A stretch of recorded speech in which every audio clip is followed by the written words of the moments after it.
വരൂ പ്രിയതമേ, നമുക്ക് പൂങ്കാവനത്തിൽ രാപ്പാക്കാം. നിങ്ങളെ അവിടെ പറത്തോ, ഞാൻ അവിടെ പറത്തോ. ചർച്ചക്കാണ് വിളിക്കുന്നത്. 5 എണ്ണായി. 2 LKG, 2 UKG, ഒരു ബാലവാടി. ഇനി ഒരു ചർച്ചക്കും ഇല്ല. ചർച്ചയിലൂടെയാണ് അമേരിക്ക വരെ വെടി നിർത്തിയിട്ടുള്ളത്. അതെ എനിക്കും പറയാനുള്ള, അമേരിക്ക വരെ നിർത്തി.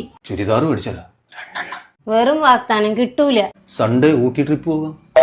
അങ്ങനെ എത്ര ഊട്ടി മൈസൂര്. ആവനാഴിയില് വേറെ അസ്ത്രങ്ങളൊന്നും ഇല്ലേ രാജസേന? നിങ്ങളേതേ ക്ഷത്രിയ രക്തല്ല, രാഷ്ട്രീയ രക്താണ്. അപ്പൊ നീ അങ്ങോട്ടില്ല? എങ്ങോട്ടും ഇല്ല. എന്നാ നീ നിർബന്ധിക്കുവാണേ ഞാൻ ഇങ്ങോട്ട് വരാം. നിർബന്ധിക്കണില്ല, വണ്ടി വിട്ടോളൂ. എന്നാ ശരി, വാതിലടച്ചോ, ഞാനെല്ലാം വിട്ടിട്ടു. പിന്നെ പാതിരാക്ക് ആരെങ്കിലും വന്ന് മുട്ടാണെങ്കില് സിനിമക്കാരാണെന്ന് കരുതി ചാടി പിടിച്ച് എണീറ്റ് വാതിലൊറന്നു കൊടുക്കണ്ട. ചിലപ്പോ കുറുവാ സംഘമായിരിക്കും. ആര്? കുറുവാ സംഘം. അവരക്രമിക്കോ? ചെറുതായിട്ടൊന്നും ഇങ്ങനെ തലക്കടിച്ചു കൊല്ലുള്ളൂ. ഇതിന് ശബ്ദം കേട്ട എന്നെ വിളിച്ചു. ഞാൻ 101 വിളിച്ചോളാം. 101 ഫയർഫോഴ്സ് അല്ലേ, അവര് ചെറ്റ് ബാറ്റ് കളിക്കായിരിക്കും.